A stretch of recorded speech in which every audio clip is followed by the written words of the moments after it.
Oke, baik, kita mulai dengan Bismillahirrahmanirrahim.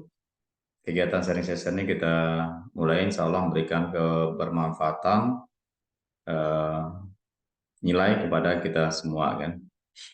Ini masih saya tunggu ada berapa peserta ya. Mas Fatur, Mas Wando, Mbak Fitria, Andi Torik, dan Surni.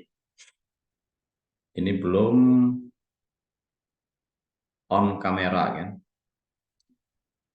Kalau tidak bisa boleh ya dikasih tahu gitu kan. Suwando, mohon maaf Pak, saya tidak bisa buka kamera karena saya di tempat Mohon kerja. maaf, Oke, Pak. kan? Ya nggak apa-apa, boleh.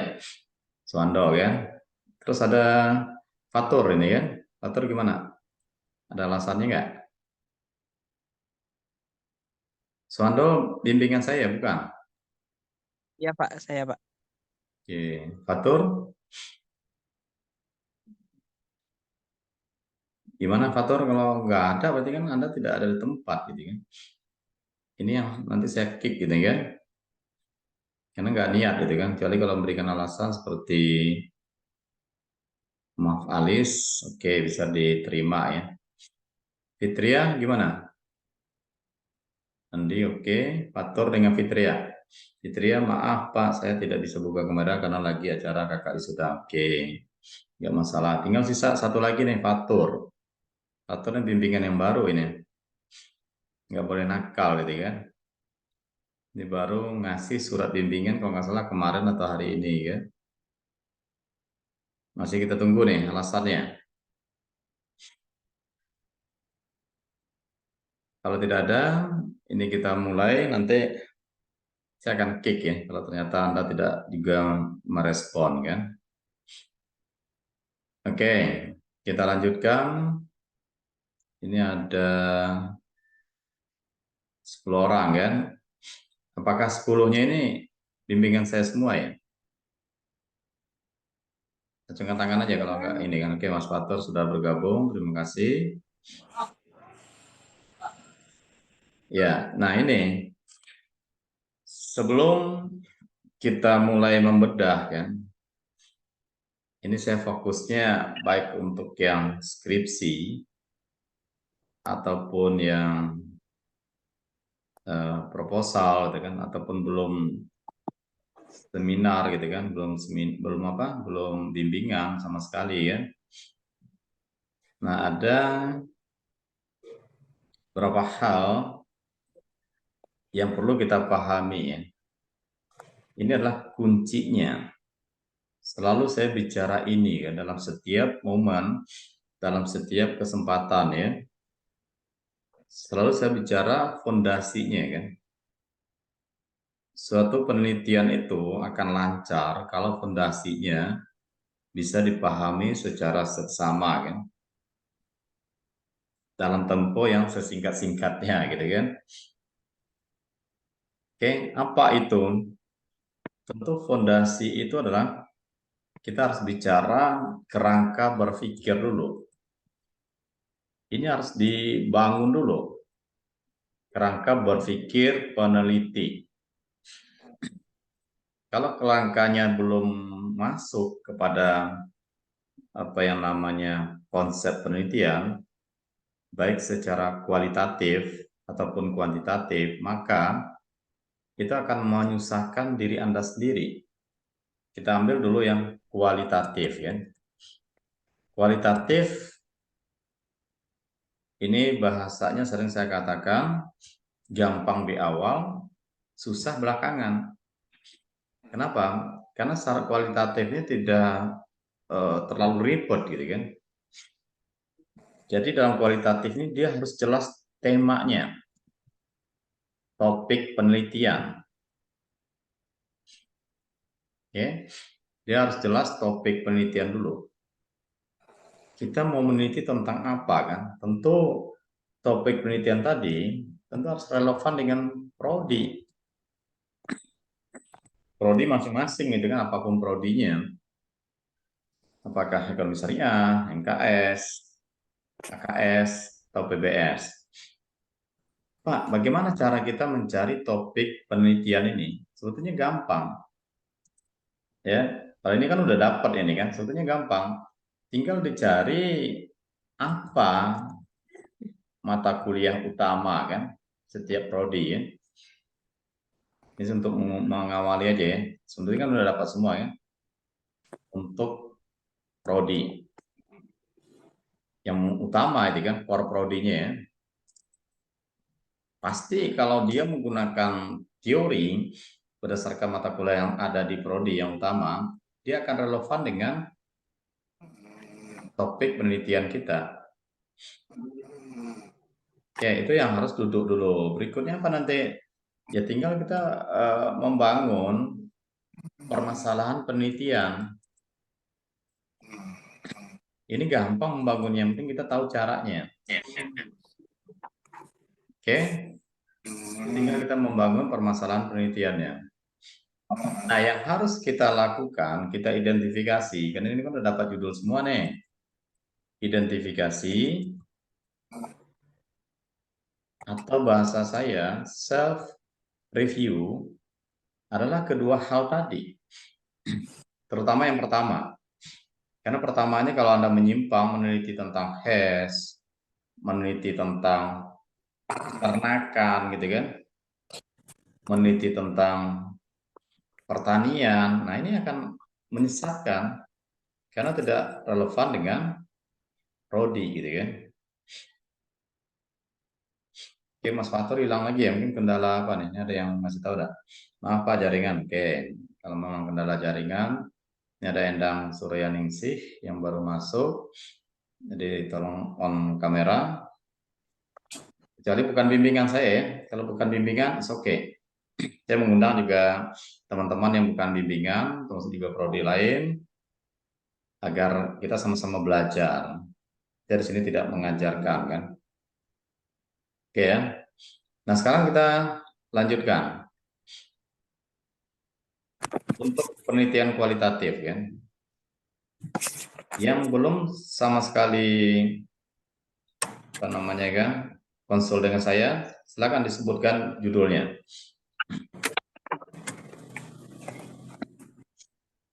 Ini semua akan saya bedah, kan tidak banyak ya, cuma 10 orang kan. Khusus bimbingan saya. Yang bukan bimbingan saya, ya stay tune aja, cukup menyimak aja kan.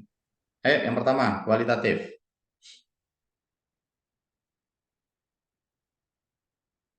Apa judulnya? Saya Pak, kualitatif Pak. Oke. Judulnya? Analisis akuntabilitas pengelolaan keuangan Pak. Sudah pernah konsultasi, tidak? Analisis pengelolaan keuangan? Sudah. Apa? Analisis akuntabilitas Pak, pengelolaan keuangan. Akuntabilitas, analisis. Sudah pernah saya bedah juga enggak? Kemarin tidak selesai Pak, soal jaringan jelek Pak kemarin Pak. Akuntabilitas pengelolaan keuangan, terus BUMDes di Desa Sungai Jambat. BUMDes di Desa Sungai Jambat. Sungai Jambat ya. Oke. Nah, tinggal kita balikkan di atas tadi. Harus ada jelas topiknya. Fokus penelitian kan? Bahasa saya fokus penelitian kan? Ini akuntabilitas, ada ya. Akuntabilitas pengelolaan keuangan.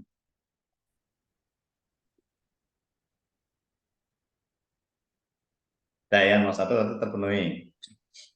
Akuntabilitas pengelolaan keuangan ini bisa direlevansikan nggak kepada prodi ES? ES ya?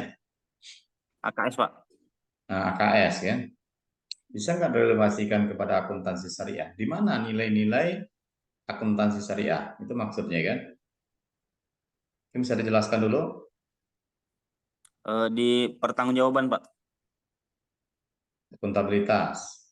Iya. Bagaimana cara sang pengelola untuk mempertanggungjawabkan apa yang dilakukan Pak. Terutama di pengelolaan keuangan. Menggunakan teori apa? Akuntabilitas syariah gitu kan. Ini apakah relevan akuntabilitas itu dengan syariah? Kalau iya, dasarnya apa? Teorinya apa? Seperti apa gitu kan? Harus real gitu kan, jangan normatif kan. Ini ideal ya, saya menyampaikan ideal bukan berarti ya kita masih berproses, jadi kan idealnya harus ada nilai-nilai akuntansi dan ada nilai-nilai syariah.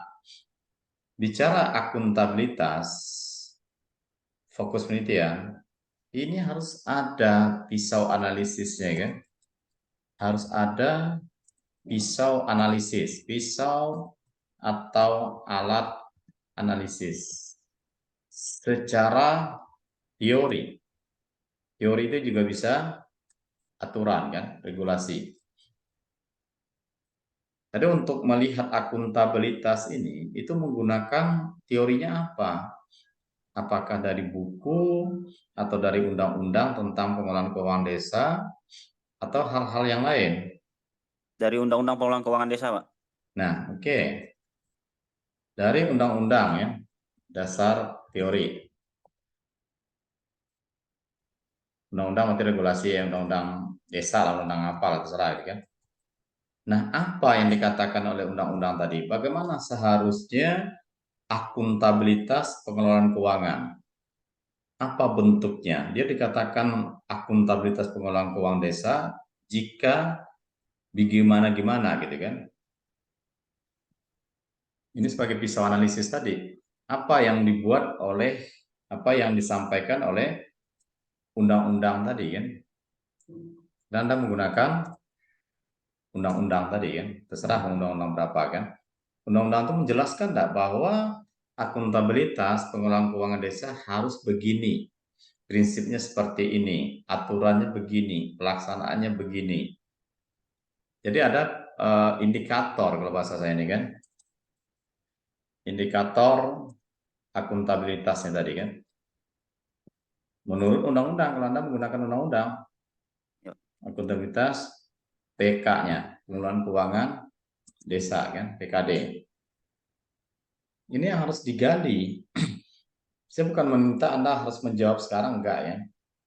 Tapi saya membuka cakrawala wawasan berpikir Anda itu. Seorang peneliti itu harus ahli. Makanya dia dikatakan peneliti. Ada sih kritikan kepada saya, Pak, Bapak menyampaikannya terlalu tinggi, bahasa yang bagus, ilmiah, tidak menggunakan seperti untuk mengajar anak SMA. Anda itu mahasiswa. Nggak mungkin lah saya ngajarnya ke anak SMA, ke anak SMP, ke anak SD, kecuali Anda anak SMA. Kan Anda kan nggak mau ya, Anda mahasiswa, tapi saya perlakukan bukan hanya mahasiswa Anda ini kan, calon sarjana, calon intelektual kan, calon orang-orang yang hebat, yang luar biasa kan. Tentu kita harus menyesuaikan kepada standar. Saya pikir bahasa yang saya sampaikan juga tidak terlalu tinggi ya, dan cukup lugas, sederhana ya. Tapi kalau masih dianggap tinggi, mungkin nanti saya akan belajar ya, menyampaikan lebih rendah lagi kan. Tapi kan nanti anak tersinggung, masa saya ngajarnya kayak anak SD kan. Saya ini udah sarjana loh Pak gitu kan. Bapak ngajarnya seperti anak SD, itu kan nggak pas gitu kan. Jadi cakrawala berpikir, ini yang saya bangun. Saya tidak pernah membimbing itu detail. Tidak akan menunjukkan detailnya begini, begini, begini. Tapi Anda melakukan suatu proses pencarian gitu kan. Anda belajar sendiri ya. Anda merdeka, bukan hanya belajar. Merdeka juga dalam melakukan penelitian. Jadi mindset itu harus diubah gitu kan. Saya sering katakan, penelitian itu sangat gampang kan. Asalkan tahu caranya, tahu prosesnya kan, tahu aturan mainnya kan, dan mau. Tahu aja kalau nggak mau ya nggak akan jalan. Kalau nggak ketemu sekarang nggak bisa jawab ya tinggal cari. Karena dalam penelitian untuk level S1 itu kualitatif, cukup dia punya suatu konsep, suatu teori kan, dasolennya, sesuatu yang seharusnya itu kita jadikan sebagai pisau analisis. Bisa dipahami nggak? Untuk yang ini juga nanti berlaku juga untuk kuanti, tapi kuanti lebih ribet. Kalau kuali cukup satu itu aja. Oke, bisa dilanjutkan? Bisa. Nah, oke, semangat gitu ya. Karena kuncinya lah antusias ya. Oke, kalau udah dapat indikator, ya, kalau udah dapat indikatornya, saya nggak tahu nih dari buku boleh kan? Dari buku, dari undang-undang, boleh. Tapi jangan dari artikel, karena artikel itu lemah. Boleh melihat artikel sebagai untuk mengintip dia menggunakan teori atau konsep apa gitu kan. Dalam menganalisis nanti tentang akuntabilitas pengelolaan keuangan desa atau BUMDes tadi kan. Oke, jadi nilai-nilai syariah ini harus termaktub dalam indikator. Nilai syariah tadi ya, AKS ya, harus termaktub dalam indikator tadi. Bagaimana caranya? Tentu harus diperkaya dengan referensi syariah. Diperkaya dengan referensi syariah kan. Fungsi atau konsep syariah. Biar dia ada nilai syariah. Ini nggak salah itu kan, tapi nilainya ini adalah nilai konvensional. Diperkaya indikator, terserah indikator yang mana kan. Apakah mau ambil buku, undang-undang, atau Al-Quran, nanti itu dikaitkan dengan nilai syariah. Atau pilihan kedua, biar dia syariah, ini nggak bisa. Karena dia bicaranya adalah desa, BUMDes. Kan bukan BUMDes syariah ya. Kecuali dia BUMDes itu mendeklarasi, dia adalah BUMDes syariah. It's okay kan. Jadi pilihan syariah dikatakan relevan, satu adalah dari konsep yang digunakan sebagai fokus penelitian, yang kedua adalah dari objeknya. Nah ini harus duduk dulu. Kalau ini udah duduk, baru kita bicara ke nomor 2. Ini adalah membangun kerangka berpikir kita. Kuncinya di sini. Kalau Anda paham ini, maka bab 1, 2, 3, 4, dan seterusnya tinggal kita berlari ya. Itu yang ingin saya sampaikan kan. Jadi bab berikutnya kalau ini sudah duduk itu sudah kayak jalan tol gitu kan. Udah enak. Udah bisa kita membayangkan bagaimana kita nanti akan melakukan suatu penelitian lapangan ya. Makanya inilah fokusnya atau fondasinya kan. Kalau di ES saya tegaskan betul, pahami betul dalam mengajukan judul itu sesuaikan dengan kaedah-kaedah yang bisa untuk diteliti dan relevan. Kualitatif kuncinya hanya 2. Punya konsep sebagai pisau analisis, dan yang kedua, penelitian kita ini relevan dengan prodi atau ES.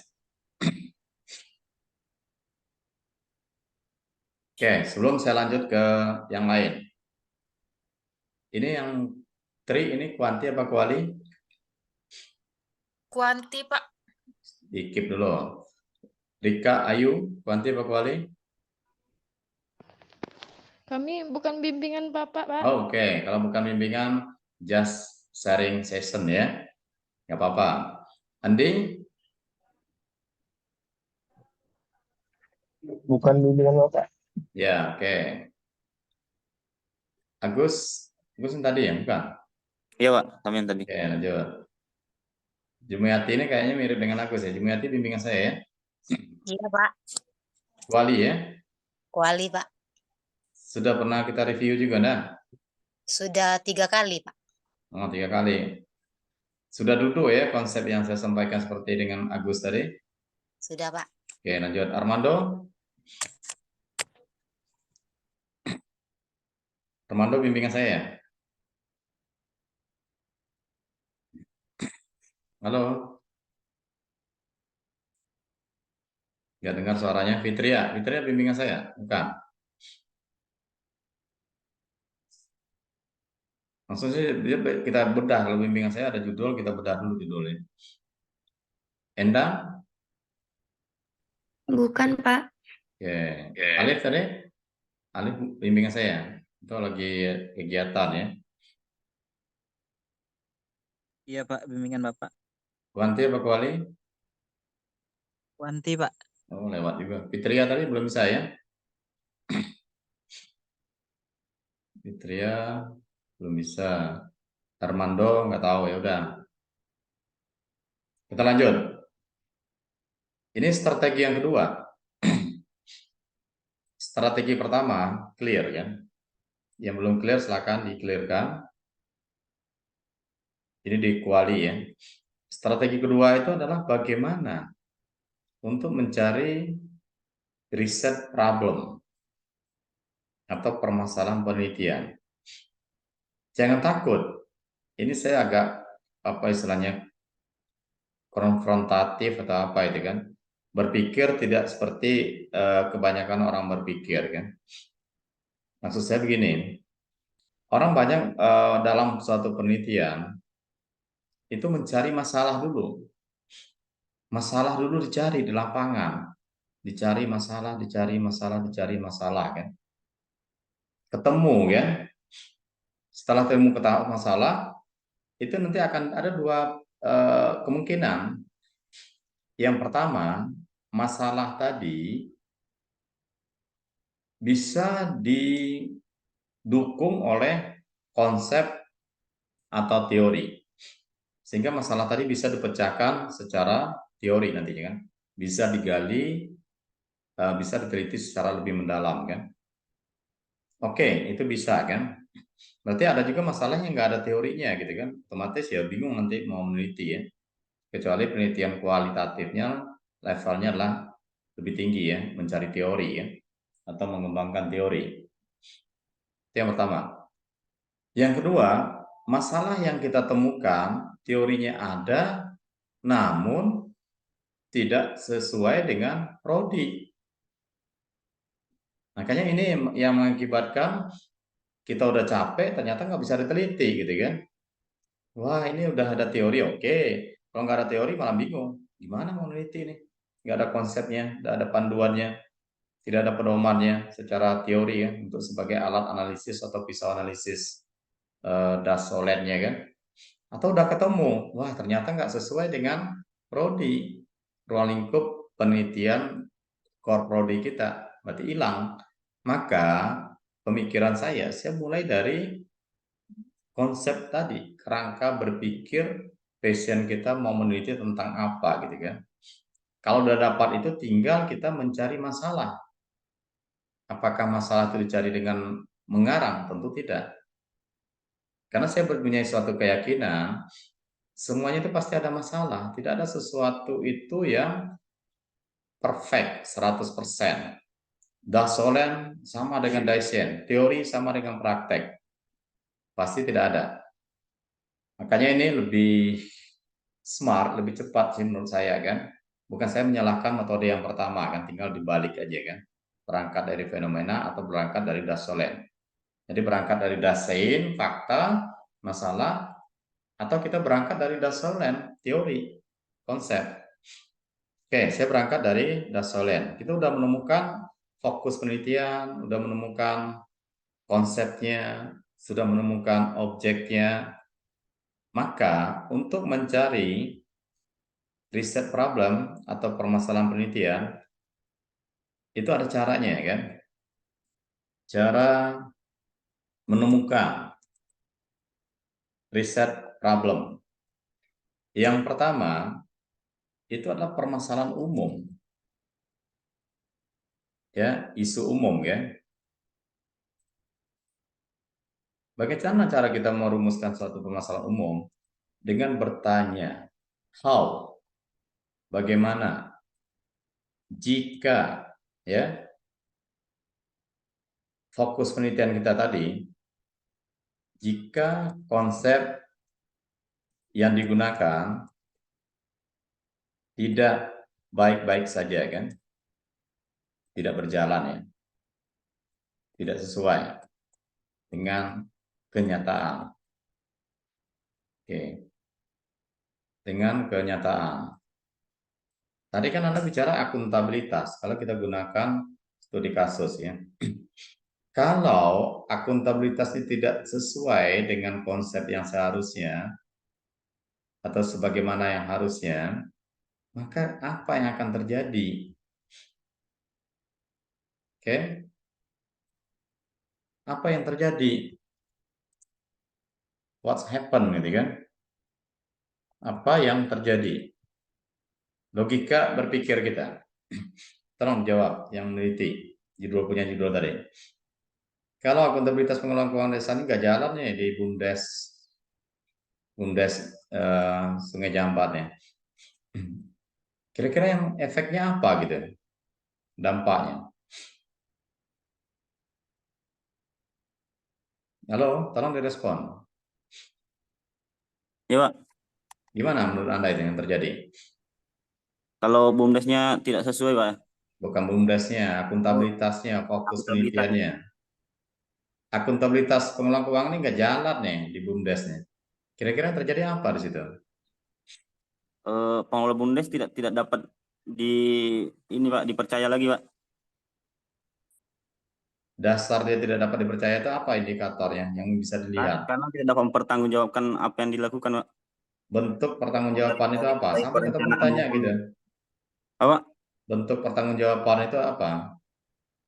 Dari perencanaannya, dari indikator tadi Pak. Pertanggungjawaban itu kan akuntabilitas. Kalau dia tidak bertanggung jawab, kelihatannya dari mana dia tidak bertanggung jawab? Yang bisa dilihat oleh pihak luar ini. Wah, ini BUMDes ini tidak akuntabilitas pengelolaan keuangan. Orang luar melihat dia tidak akuntabilitas itu dari sisi apa gitu kan? Apa ciri-cirinya?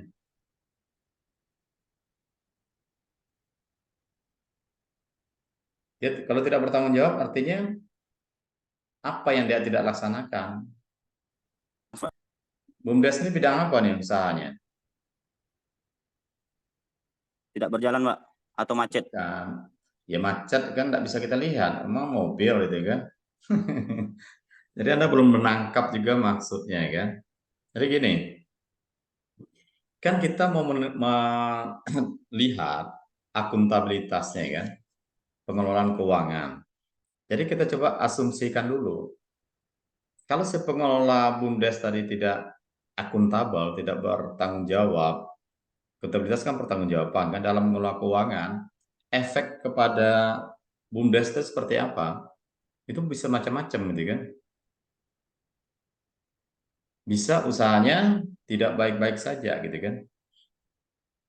Tergantung dari indikator akuntabilitas tadi dulu secara umum kan. Kita ambil dulu secara umum kan. Pasti dia tidak baik-baik saja kan. Tidak baik-baik saja itu dilihat dari mana. Saya nggak diikuti kerangka berpikirnya. Kita harus membayangkan itu kan. Dalam meneliti itu kita harus membayangkan kondisinya. Seolah-olah kita nih. Kita ngelola BUMDes. Terus kita nggak tanggung jawab itu kan. Salah-salah dalam mengelolanya kan.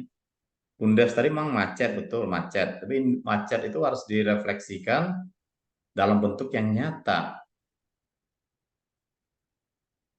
Apa kira-kira bentuk nyata macetnya tadi kan, tidak berjalannya. Tentu yang terukur secara kinerja atau kuantitatif gitu kan. Oke, bisa dipahami? Yang lain juga ngikutin ya, kalau masa kualitatif, kuantitatif sebetulnya sama. Kalau kualitatif aja nggak paham, akan berat nanti di kuantitatif. Maka saya katakan kualitatif itu enak di depan, bukan hancur ya. Perlu perjuangan di belakang. Kalau kuantitatif itu kayak sinetron, sengsara membawa nikmat. Susah di proposal, tapi aman di bab 4. Oke, kembali kepada Agus. Apa kira-kira itu indikatornya, atau kita tahunya dari mana kalau BUMDes tadi tidak baik-baik saja?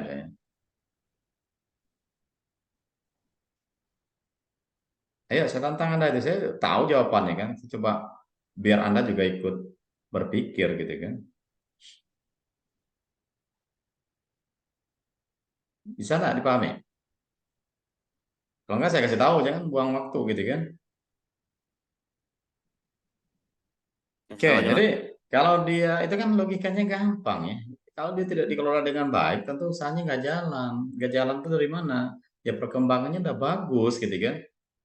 Dilihat dari perkembangan itu dari mana? Dari bisa dia indikator keuntungan dia, laba dia, omset dia, jumlah yang dia layani.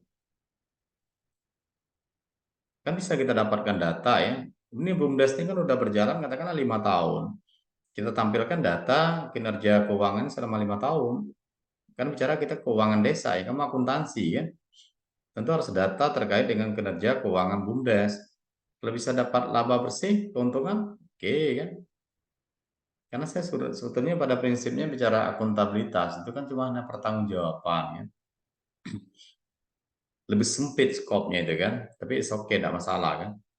Tapi ya ditampilkan data keuangan dia, kinerja dia, keuntungan dia, omset dia, terserah mana yang dapatkan dalam 5 tahun terakhir.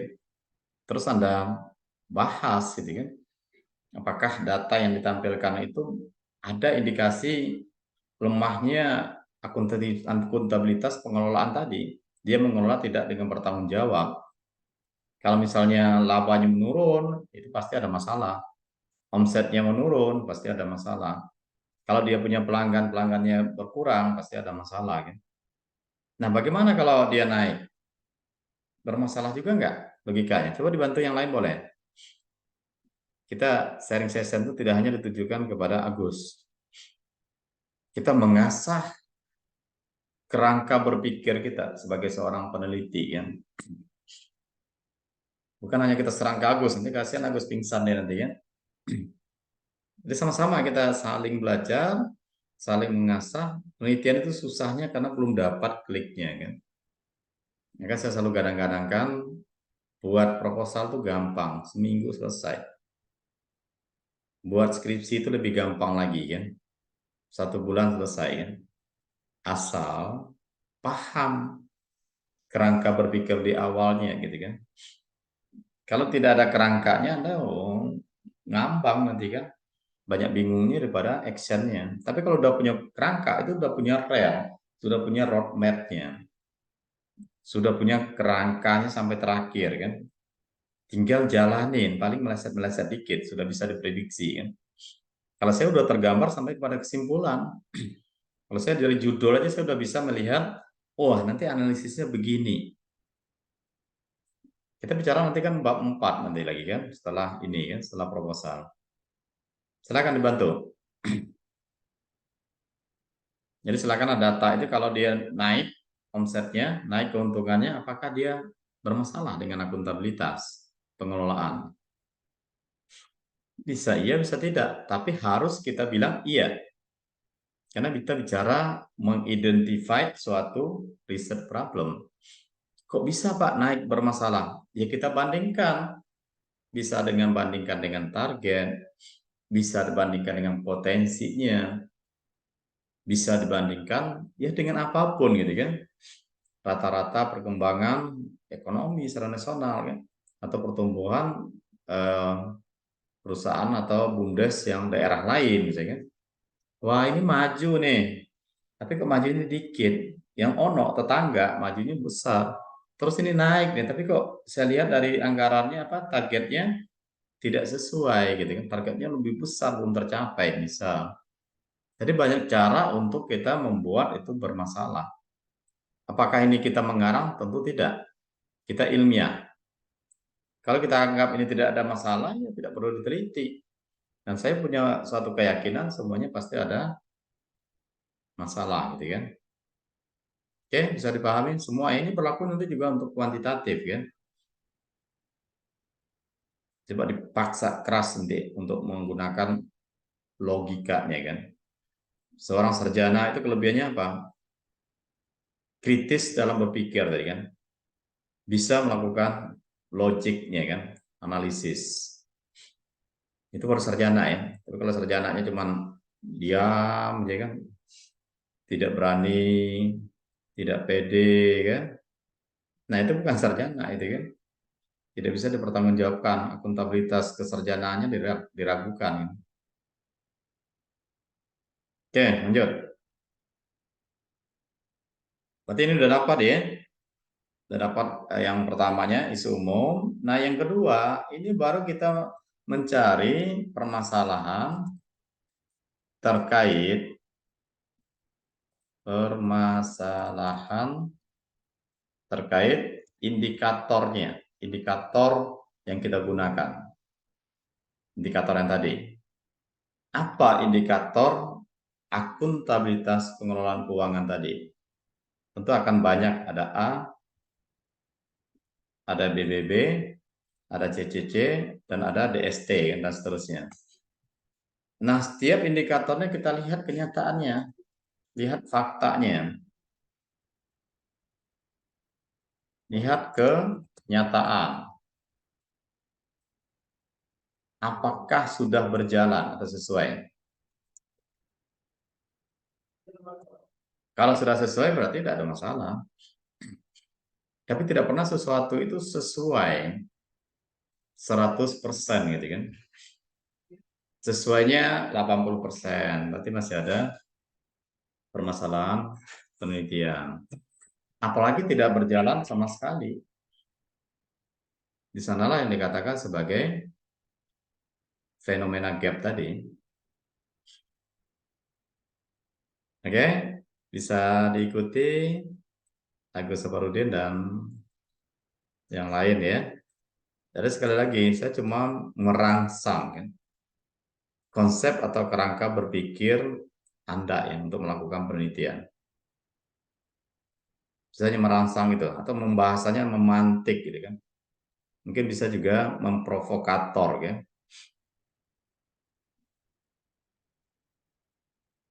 Ya, itu kita lanjutkan. Next, kalau udah permasalahan terkait indikator sudah ditemukan, maka inilah ruh dalam proposal kan. Selebihnya gimana Pak? Selebihnya tinggal membingkai, tinggal menarasikan. Kan nggak mungkin kita kucuk-kucuk langsung berbicara masalah fenomena masalah kan.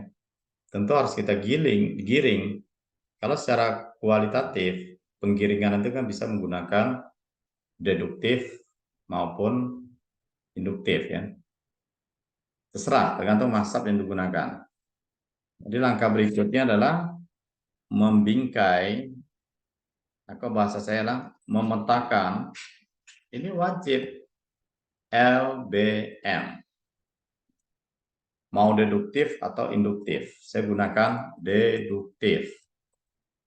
Apa deduktif? Dari umum ke khusus. Pak, nanti ada yang nyuruh induktif. Tinggal dibalik. Itu bukan permasalahan. Piramida terbalik itu adalah deduktif. Kalau induktif, piramidanya tidak terbalik. Tinggal kita balik. Yang penting adalah pemetaannya. Pemetaan itu bebas, gitu kan. Yang penting dia relevan. Gitu. Nah, ini saya minta untuk pembimbingan saya, untuk bisa di ACC, siap untuk sempro, Anda harus buat pemetaan. Ya. Oke, kalau indikasi masalah tentu sudah termaktub dalam latar belakang ataupun dalam proposal. Tapi pemetaan berada di luar, tulis. Pak, pemetaan latar belakang saya begini. Oke, itu yang penting ya. Sehingga saya bisa melihat konsistensi dalam menerapkan pemetaan tadi, latar belakang secara deduktif ataupun secara induktif ya. Tapi saya lebih setuju deduktif gitu kan, walaupun kualitatif. Karena hanya bicara style kan. Sebelum ada buku pedoman, nanti kalau ada buku pedoman tentu halnya berbeda. Buku pedoman itu adalah sesuatu yang harus diikutkan kan? Karena itu adalah internal, regulasi secara internal kan. Tapi sepanjang itu belum ada, menurut saya sih sah-sah saja, karena tidak ada larangan, tidak ada ketentuan yang mengharuskan sampai saat ini kan. Oke, kita lanjut ke bagaimana cara membuat pemetaan. Maka lagi-lagi kita bicara pada fokus ataupun konsep penelitian tadi. Kita nggak bisa kucuk-kucuk langsung kepada fenomena masalah kan. Tapi kita bercerita tentang gambaran umum, ini sering saya katakan ya, gambaran umum dari fokus penelitian Anda ini, bisa dilihat juga dari objek, ini kan bicaranya pengelolaan keuangan desa, BUMDes, gitu kan. Bisa aja kita mulai, ini kan bahasa saya ini, nomor 1 ya, pemetaan nomor 1, gambaran umum, kan, substansi atau objek penelitian. Skalanya kalau umum itu minimal nasional atau internasional, NAS atau IN, tapi ambil nasional nggak apa-apa, kan. Apa yang akan kita gambarkan? Kita lihat, kita meneliti tentang pengelolaan keuangan desa. Pentingnya apa pengelolaan keuangan desa tadi, kan? Kenapa itu harus diteliti, kan, atau harus di overview, kan? Maka kita lihat dari peran itu tadi. Peran desanya boleh, kan? Kita gambarkan ya regulasi, ya. Regulasi tentang peran boleh, kontribusi boleh, kan? Kontribusi desa itu, kan, dalam pencapaian ya terserah tujuan nasional, boleh, yang lain-lain juga boleh, kan. Ini silakan gunakan, ada yang mengatakan tuyul, kan, silakan cari, makanya Anda harus ada pengayaan dalam bentuk referensi, kan, artikel. Tujuannya adalah untuk meluaskan wawasan kita untuk mencari hal-hal yang umum tadi, kan.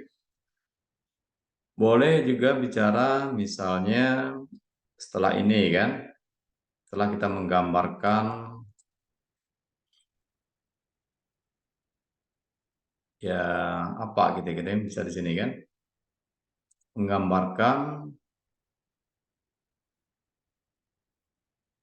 kinerja itu, kan, boleh, kan, pengelolaan keuangan desa, kan, tapi ini BUMDes, ya.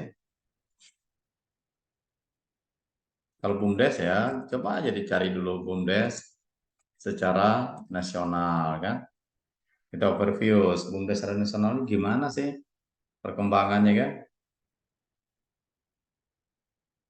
pertumbuhan itu, kan, misal, kan, tidak harus seperti ini, mungkin kita hantarkan itu, kan.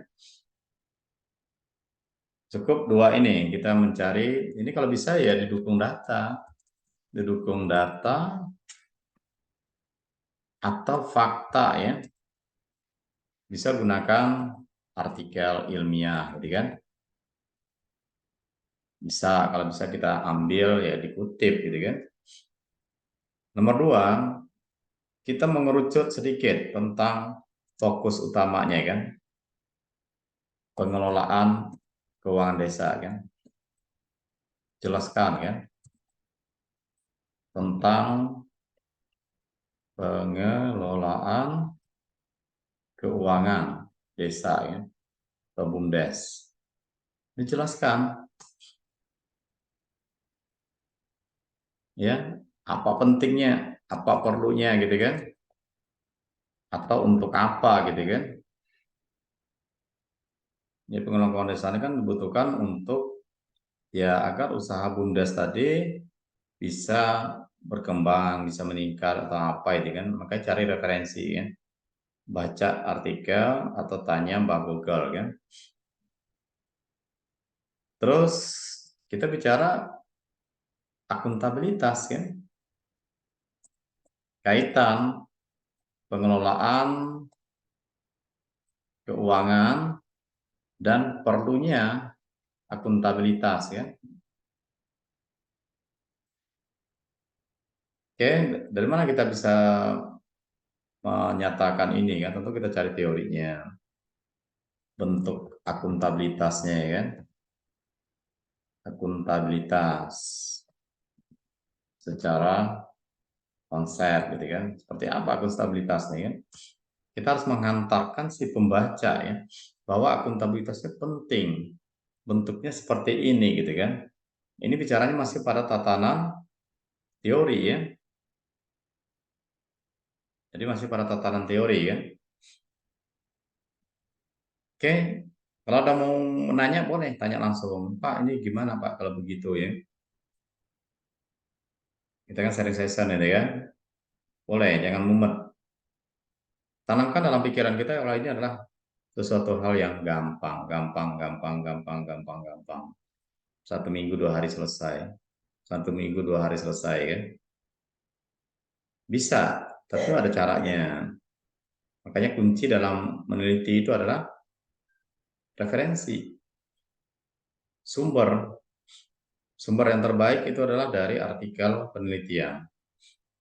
Maka perlu Anda mengumpulkan artikel penelitian dan dimasukkan ke dalam manajemen referensi. Yang setiap saat bisa kita panggil dan kita jadikan sebagai kutipan. Termasuk juga buku, itu dimasukkan dalam Zotero.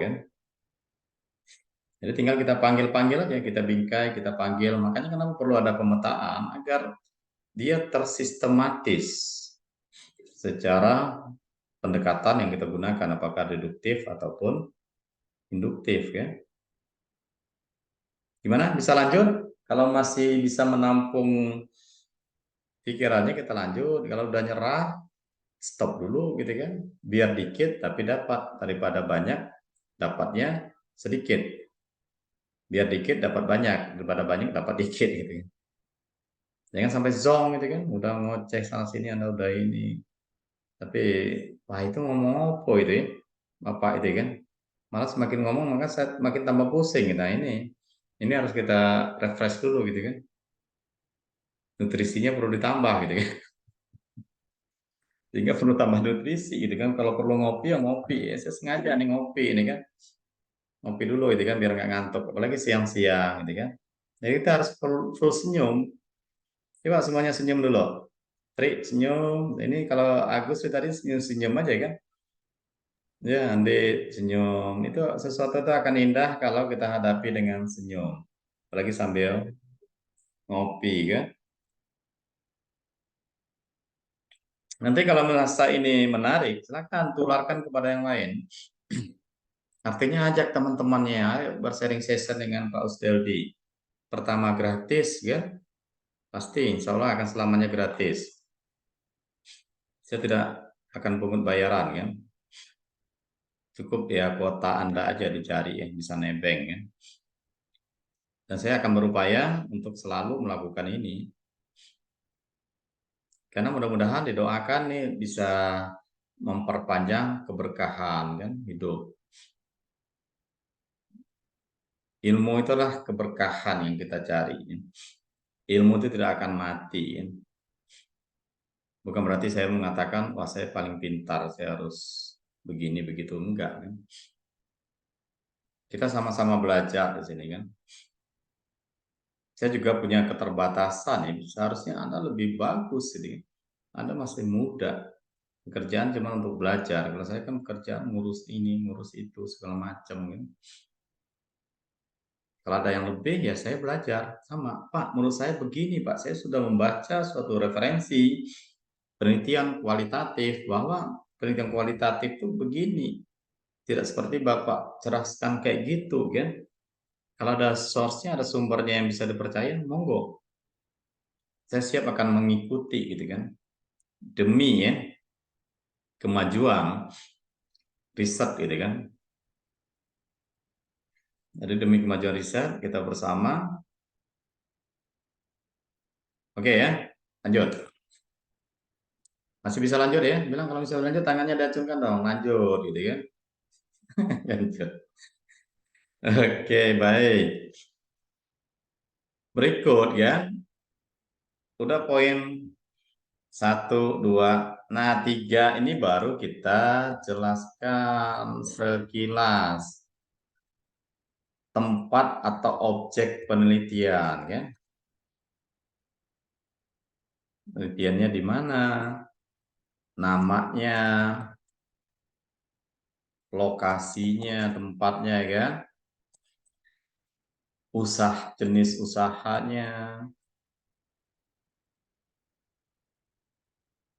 Dan lain-lain lah yang Anda rasa perlu untuk dijelaskan agar orang tahu, oh ini loh BUMDes yang ada di desa apa tadi kan, Sungai Jambat kan. Oh ternyata usahanya bidang ini, itu harus disampaikan. Nah, orang tidak akan nanya lagi gitu kan. Oke, itu baru bicara objek. Nah, disinilah ruh penelitian. Inilah yang namanya riset problem. tinggal di copy pastekan fakta yang kita gali dari cara menemukan riset problem. Inilah yang kita transformasikan, kita jelaskan di sini. Fenomena gap. Nggak perlu lagi saya ulangin, fenomena gap itu dari mana? Ya dari sini. Dilihat dari permasalahan umum. Dengan pertanyaan tadi, jika konsep yang digunakan itu tidak berjalan sesuai dengan seharusnya, maka apa yang terjadi? Pasti ada masalah. Indikatornya dari mana? Ini akan menyesuaikan dengan konsep yang kita gunakan. Terus kalau itu udah bermasalah, didukung dengan permasalahan induknya atau fokusnya atau khususnya. Lihat dari indikatornya. Indikator yang AA-nya apa, BB-nya apa, indikatornya dilihat dari teori. Karena teorinya, kerangka berpikirnya udah kita bangun di atas ini. Saya nggak tahu indikatornya apa kan. Jadi setiap indikator ini kita amati secara lapangan, pengamatan boleh, wawancara boleh, apapun itu kan. Yang pentingnya menunjukkan ada hal yang tidak baik-baik saja dalam proses atau indikator akuntabilitas.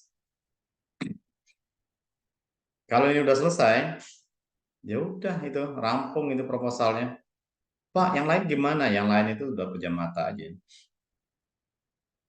Datasan masalah, identifikasi masalah. Identifikasi masalah kan udah tinggal ngulang ini. Sudah dijelaskan dalam latar belakang masalah dalam poin pemetaan nomor 4. Oke, Pak, gimana Pak rumusan masalah? Ya bebas. Rumusan masalah itu intinya kalau di kualitatif tidak ada aturan baku kan? Bagaimana kita merumuskan masalah? Bisa, boleh kita menggunakan kata-kata bagaimana biasanya kan? Bagaimana plus copas judul. Boleh. Bagaimana akuntabilitas pengelolaan keuangan desa, keuangan BUMDes di Desa Sungai Jamban? Boleh. Tidak ada yang melarang ya. Ini sifatnya general yang pertama ini kan. Umum. Satu ini aja Pak gimana? Boleh. Tapi kalau mau ditambahin misalnya ya kalau sekedar tahu aja kan nggak tidak terlalu tajam Pak. Saya pengen tahu apa kendalanya. Boleh. Kendala atau solusi kan? Misal, atau ini pilihan alternatif A ya. B, kita mengidentifikasi masalah itu dengan indikator. Bagaimana plus indikator. Indikator konsep kan yang kita gunakan. Atau masalah kan. Sama. Ada beda tipis. Kalau kita bicara indikator konsep, itu adalah mengacu kepada teori.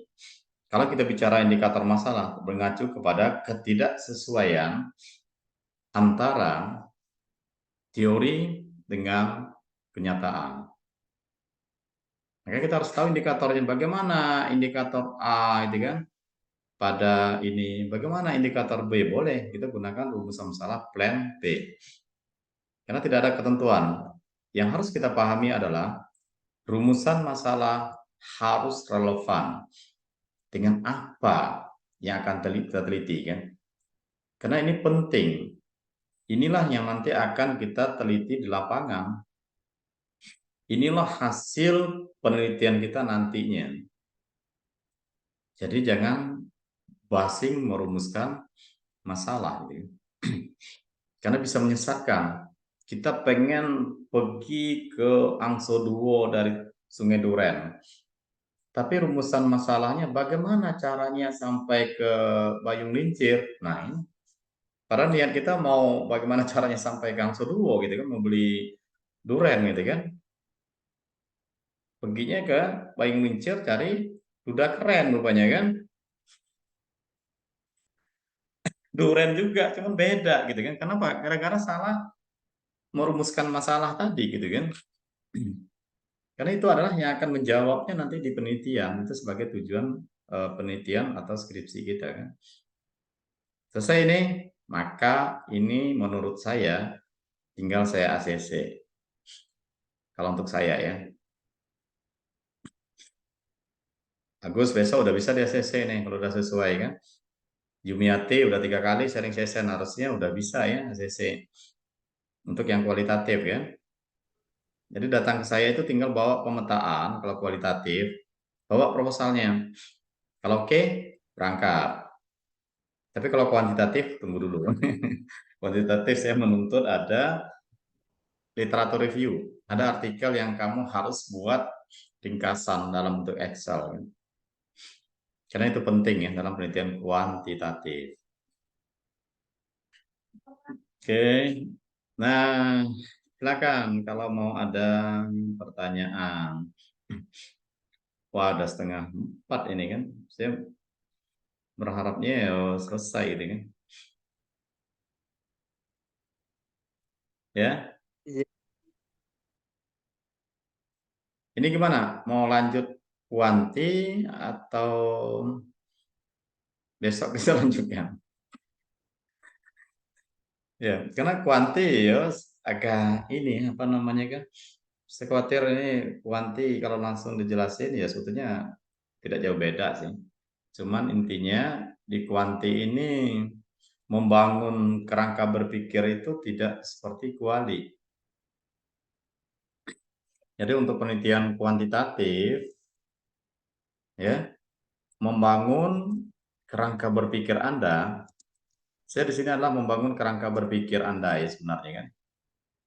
Itu harus sama dengan membangun model. Kalau kita bicara kuantitatif, regresi atau apa namanya itu kan, yang umum itu kan, pengaruh-pengaruh kan. Biasanya kan identik kalau kuantitatif adalah pengaruh X terhadap Y kan.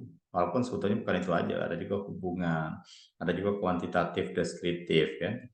Tapi kita ambil yang umum digunakan kan. Membangun model. Model itu apa?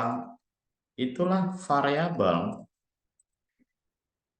Variabel akan ada beberapa jenis kan. X, Y kan. Oke, Y kan. Nah, untuk X, Y ini kan umum, independen ke dependen. Ada sebetulnya variabel antara. Ada M, mediasi. Ada moderasi. Boleh nggak gunakan itu? Boleh. Asal paham. Kalau enggak, ya udah cukup X terhadap Y. X-nya aja dibanyakin, X1, X2, X3 ya. Tergantung ya. Sebaiknya minimal ya 2 lah kan X-nya.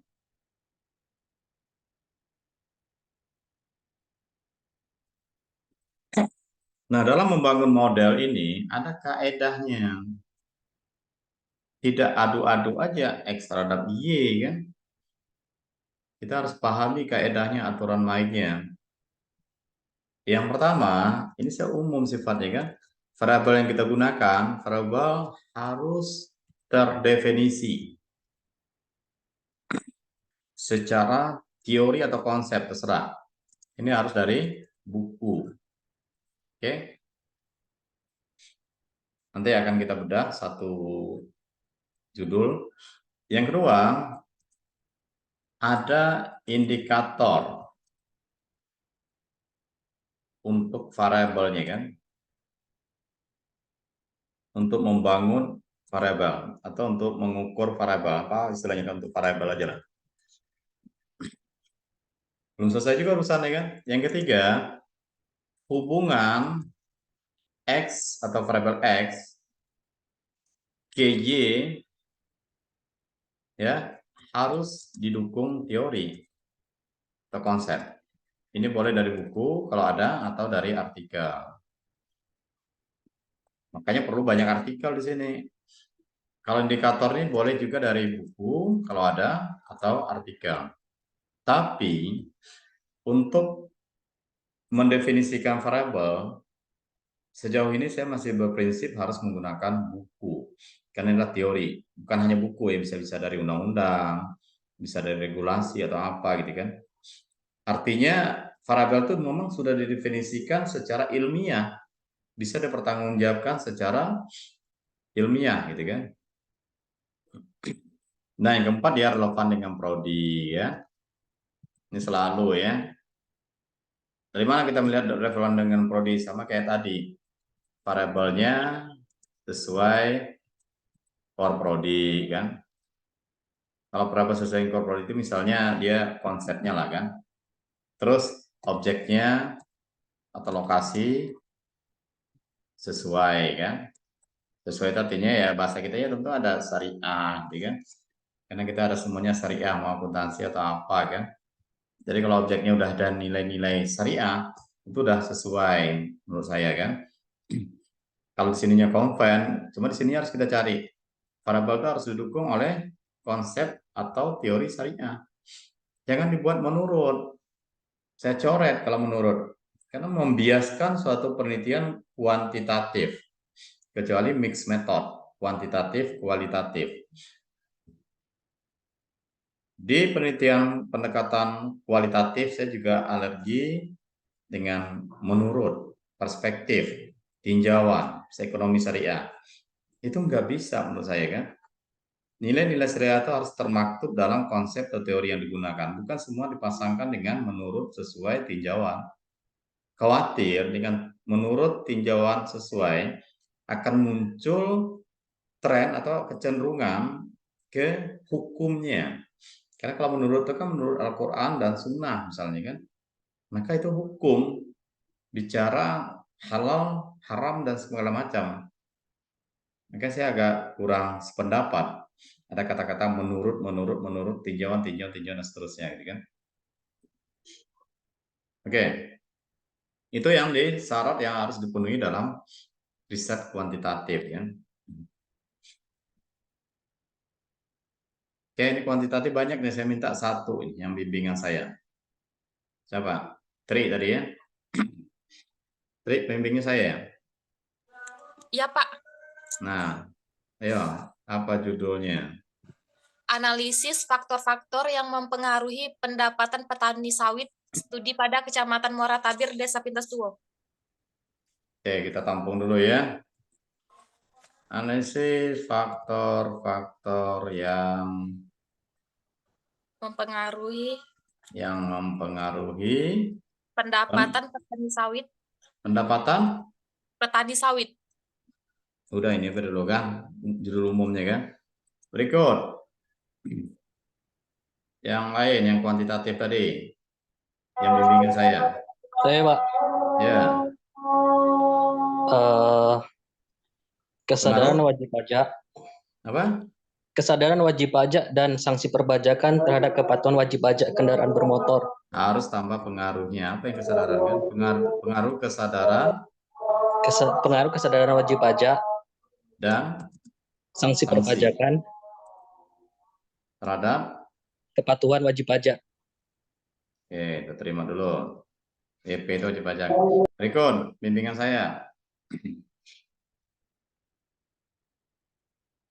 Bimbingan saya kuantitatif. Saya, Halo? Pak. Nah, pengaruh. Ya, Pak, pengaruh gaya hidup. Biaya hidup. Gaya hidup, Pak. Pengaruh apa? Gaya hidup. Pengaruh layak hidup. Iya, gaya hidup. Oh, gaya hidup. Terus? Ekonomi. Apa? Literasi ekonomi. Ekonomi.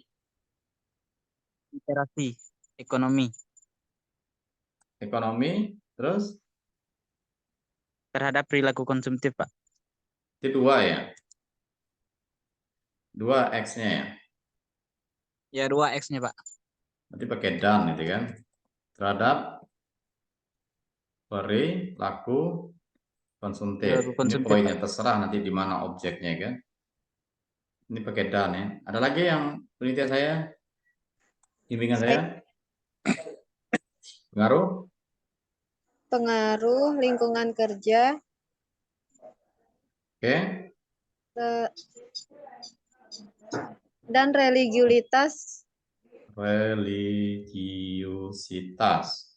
Religiusitas terhadap kinerja pegawai PDAM. Oke, cukup itu aja ya. Ada lagi?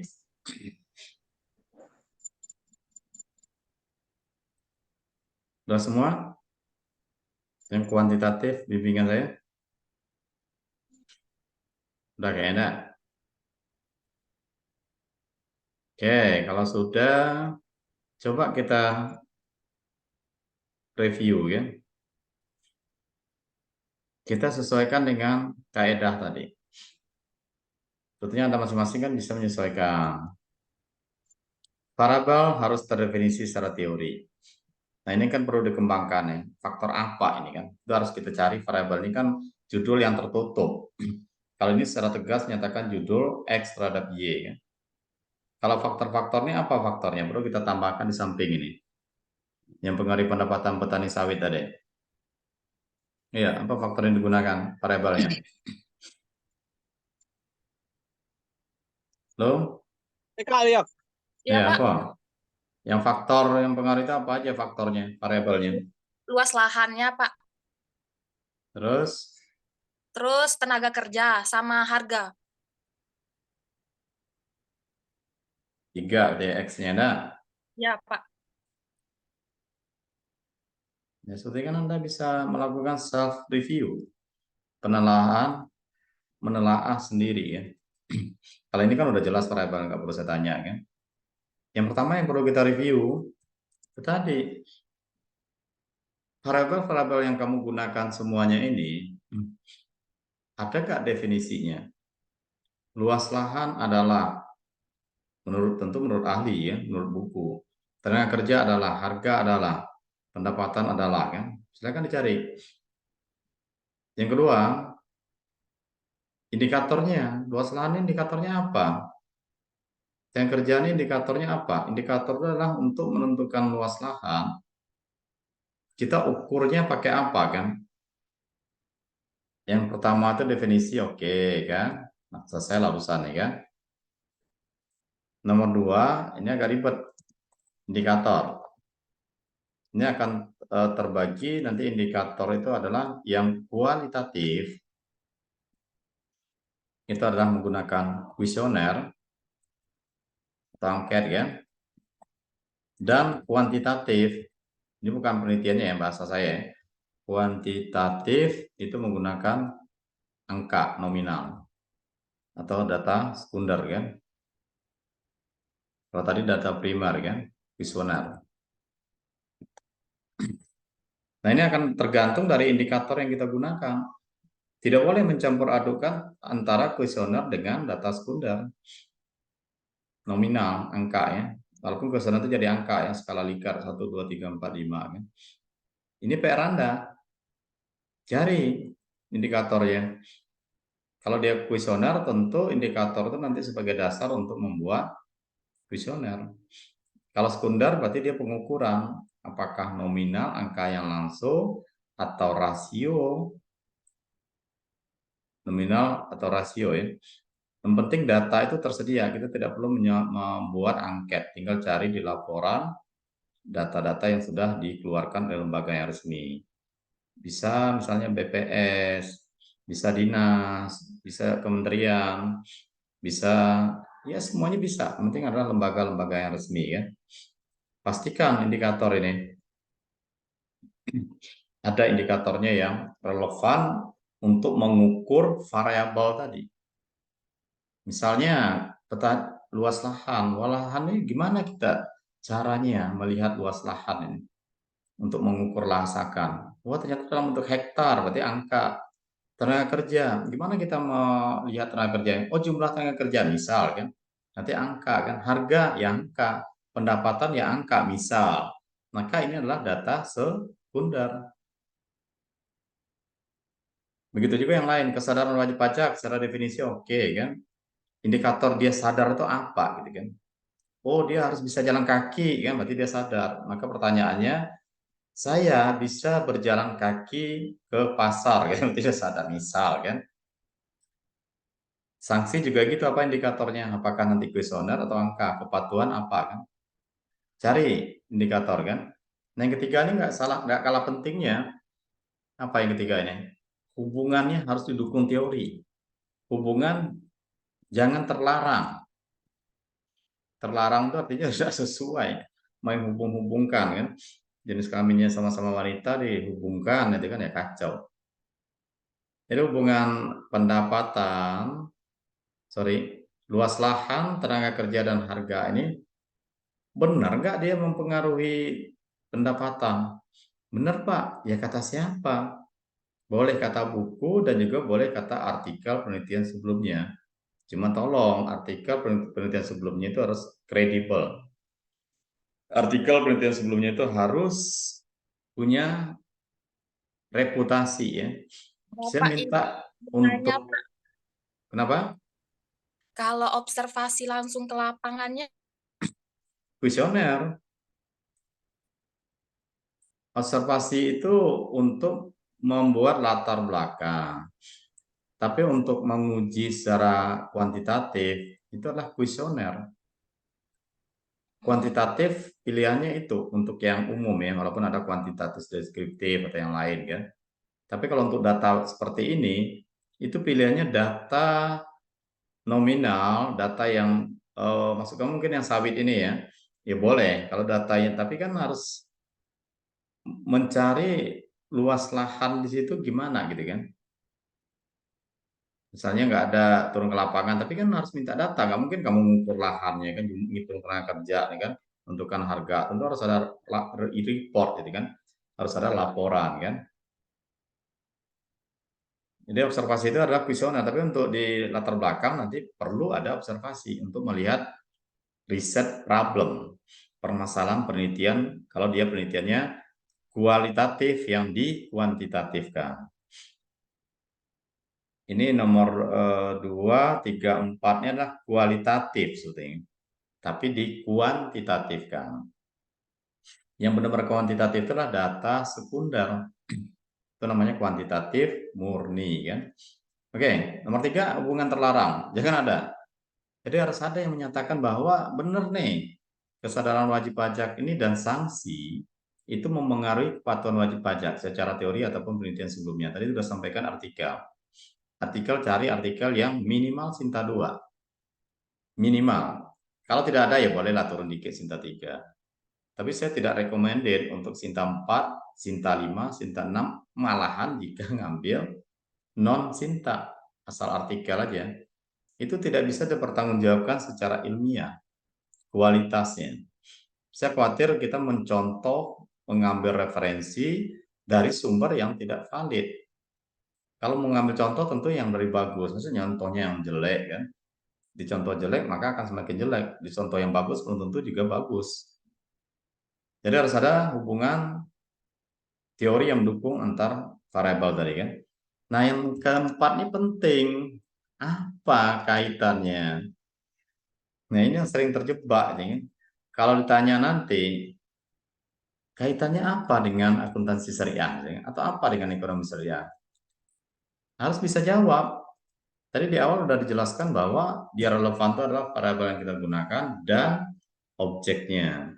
Ada bau-bau syariahnya kan.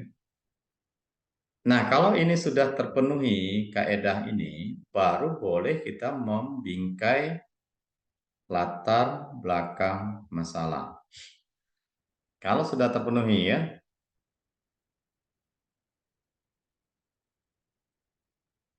ini baru boleh kita bingkai. Ini hampir sama, cuma ada sedikit perbedaan ya.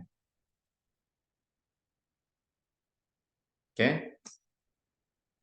Ini baru kita bingkai. Sama, dari deduktif dari umum ke khusus. Ini lebih kurang ya. Kalau kita ambil contoh, saya suka ngambil contoh yang ini aja dah. Yang tadi itu agak mumet saya kan. Nomor 2 nih. Pengaruh kewasadaran wajib pajak terhadap kepatuhan wajib pajak. Tapi saya tidak mengatakan ini udah benar semua ya. Artinya saya menyaksikan nilai syariahnya di sini, kecuali yang nomor ini jelas syariahnya. Ini nanti ya, perlu dipertanyakan syariahnya di mana, termasuk yang ini, termasuk juga gaya hidup. Kalau ini kenapa? Karena ada religiusitas. Yang lain tolong dicari kaitannya dengan syariah. Tapi secara berpikirnya kan. Oke, saya ambil contoh yang nomor 2. Ini kan kita bicaranya wajib pajak, kepatuhan. Maka di sini kita harus bicara, ini sama ini. Bicara tentang overviews, selain pandang ya. Views tentang kondisi perpajakan di Indonesia. Mungkin sebelum itu lebih cocok kita menggambarkannya pentingnya apa peran pajak ini kan secara nasional kan. Kita harus menggambarkan gimana pajak itu penting loh. Pajak itu menopang anggaran pemerintah itu tidak lebih tidak kurang dari 85%. Nah, itu perlu kita sampaikan. Menurut siapa? Makanya perlu ada artikel. Terus baru kita jelaskan overview tentang kondisi perpajakan Indonesia. Perkembangannya gimana? Apakah baik-baik saja atau tidak? Ini sama didukung fakta, data ya. Oke, nomor 2, karena kita bicara pajak, tadi kepatuhan. Nah, baru kita masuk kepada jelaskan tentang variabel Y-nya. Variabel Y sama semua ya. Apa Y di sini? Di sini adalah kepatuhan. Kenapa penting sih kepatuhan tadi? Kita kaitkan dengan kondisi perpajakan tadi. Misalnya perpajakannya mengalami penurunan atau peningkatan tapi tidak optimal. Salah satu yang perlu diperhatikan adalah kepatuhan. Jadi kita bicara definisi variabel boleh di sini kan. Boleh kita bicara indikator kan. Variabel. Ini juga dari buku atau artikel. Boleh kita jelaskan di sini kan. Dan berikutnya sebelum ke objek kita insert 3. Ini sama ya. Kita kaitkan dengan X-nya, pendukungnya kan. Oke, kita bicara variabel X. X-nya berapa? Ya sesuai. Kalau X-nya 3, 3. X1 dulu kan. X1 tadi apa tadi kan? Kesadaran kan. Ya, kita lihatlah datanya. Ini harus ada. Tunggu dulu ya. Di sini kita harus menjelaskan definisinya. Indikator kan. Definisi indikator variabel boleh kan. Jadi kita harus hubungkan bahwa apa hubungan ini kan? Apa hubungannya ke Y kan?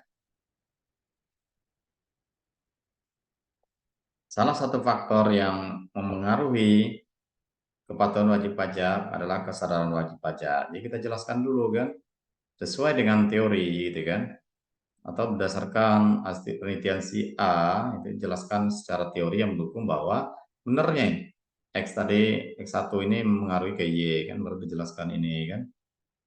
Ini nanti disesuaikan, ini kan otomatis sesuai dengan jumlah variabelnya kan.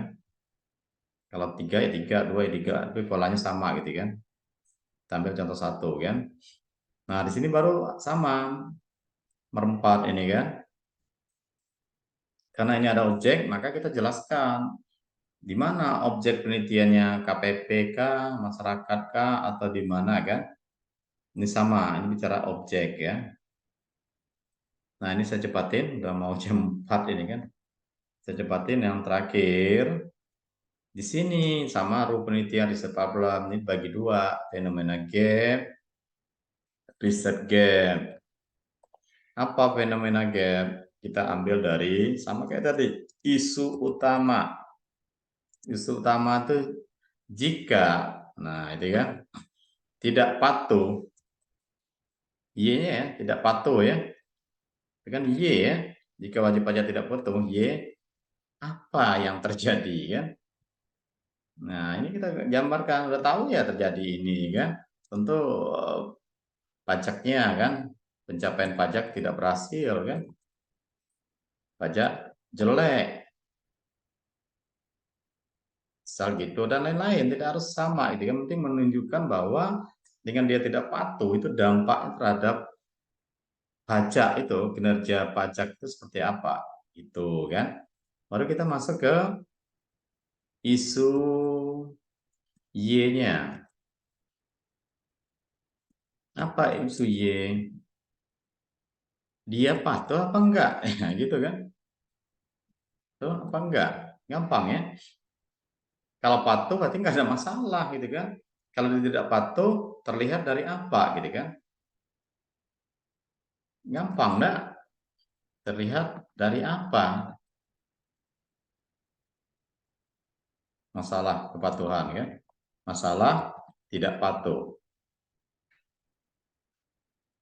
Gimana nyarinya? Tentu harus ada data. Kalau nggak bisa data ya perlu wawancara kan. Apalagi baru ke Y-nya, X-nya. Isu variabel X. Oke. Kesadaran. Bagaimana kesadarannya? Tentu kita harapannya belum baik. Tahu dari mana? Ya, tentu dari indikator. Perlu juga data, fakta, dan segala macam kan. Sama nanti kan, kalau sanksi ya seperti apa sanksi dari, apakah sanksi itu sudah diterapkan secara baik gitu kan, atau sesuai dengan aturan. Ini Anda bebas berceloteh, karena ini adalah penelitian kualitatif. Kalau nggak punya data terukur, silakan dicari melalui wawancara kan, yang menjelaskan bahwa dari hasil pengamatan awal atau penelitian awal, prasurvei awal, terlihat bahwa ada indikasi sebagian besar wajib pajak belum sadar untuk membayar pajak. Belum sadar berpajak itu terlihat dari apa gitu kan. Salah satu wajib pajak menyatakan bahwa dia ya belum sepenuhnya melakukan pelaksanaan mekanisme perpajakan, walaupun dia sudah tahu hal ini juga didukung oleh beberapa yang lain. Nah, itu bebas lah berceloteh gitu kan. Oke, itu diceritakan semua nih masalah-masalahnya. Yang kedua adalah gap reset. Gap reset itu adalah ketimpangan hasil penelitian. Itu gampangnya gini. Makanya saya minta artikel banyak. Hasil penelitian relevan itu gimana hasilnya kan? Hasil penelitian relevan berarti harus sama, menguji antara X terhadap Y. Apakah sudah sama? Caranya cari yang hasilnya berbeda gitu kan. Ini sedikit manipulasi tapi ilmiah, tidak melanggar kode etik etika penulisan ilmiah kan. Etika akademik. Cari yang tidak seragam hasilnya. Apa yang tidak seragam? Penelitian si A, si B, si C itu mengatakan bahwa kesadaran wajib pajak itu berpengaruh signifikan terhadap kepatuhan. Namun di sisi lain gitu kan, penelitian si F, G, dan H, sebutin yang satu-satu kan, menyatakan bahwa kesadaran wajib pajak ini berpengaruh tidak signifikan terhadap kepatuhan ya. Begitu juga dengan variabel X2-nya misalnya kan, kamu bebas mengeksplor beberapa ya, minimal ya 3 lah, 2 atau 3 untuk yang sesuai dan tidak sesuai, tidak harus sama ya. Tapi kita ingin menunjukkan bahwanya ada gap reset. Ada penelitian-penelitian yang inkonsistensi di sini gitu kan. Sehingga ini menjadi suatu yang perlu untuk kita lakukan penelitian ulang gitu kan. Gitu. Ya, jadi tinggal dibuat itu pemetaan yang tadi. Tentu kuncinya, kenapa saya minta harus ada artikel rekap, itulah untuk pengayaan. Biar dapat sumber yang relevan, yang bisa kita jadikan sebagai rujukan, referensi dalam melakukan penelitian ini kan. Nah, kalau itu sudah, berarti udah selesai masalah kita. Masalah kita udah selesai. Langsung kepada judul.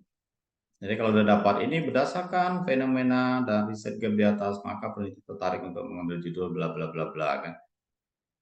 Yang lain-lainnya sama. Pak, bikin rumusan masalah gimana? Tinggal lihat model penelitian. Hubungan dari X ke Y. Itu ada hipotesis 1, 2, 3 tergantung dari model atau kerangka berpikir yang kita bangun dalam bentuk panah-panah atau kotak-kotak itu kan.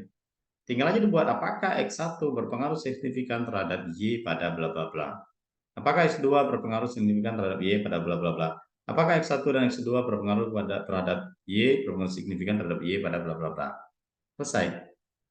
Teori gimana Pak? Gampang. Teori ada grand teori, ada teori ya sudah. Oke. Ada pertanyaan? Masih ada sisa 1 atau 10 menit ini. Kalau mumet ya nanti kita ulang lagi. Ini insya Allah ini saya rekam. Nanti kita share di grup. Jadi bisa diulang-ulang sampai paham. Pak, Ya. kalau wajib pajak punya kami itu bukan pajak penghasilan, Pak, tapi kami ngambil Ambil apa? PKB. Dan kalau tempatnya itu di Bakauda di Kota Jambi. Pajak apa? Kendaraan bermotor, Pak. Ya tinggal disesuaikan. Kalau dia bukan pajak penghasilan atau pajak pusat atau pajak daerah kan, boleh sama aja. Berarti objeknya adalah ke ini kan, ke pemerintah daerah, ke Samsat kan.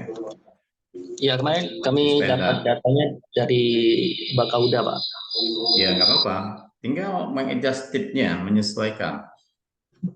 Kalau pajaknya pajak kendaraan bermotor kan, ya sama aja. Pajak pusat ya ikutin, pajak daerah ikutin pada regulasinya. Tapi tetap pajak secara konteks nasional itu perlu kita kedepankan kan. Nanti tambahin aja di pajak daerahnya kan. Dalam latar belakang tuh diceritakan kan. Itu objeknya ke pajak kendaraan bermotor PKB dan provinsi. Sama ya, tinggal menyesuaikan aja kan. Intinya ya pajak juga gitu kan. Dilihat juga kepada indikator kepatuhan.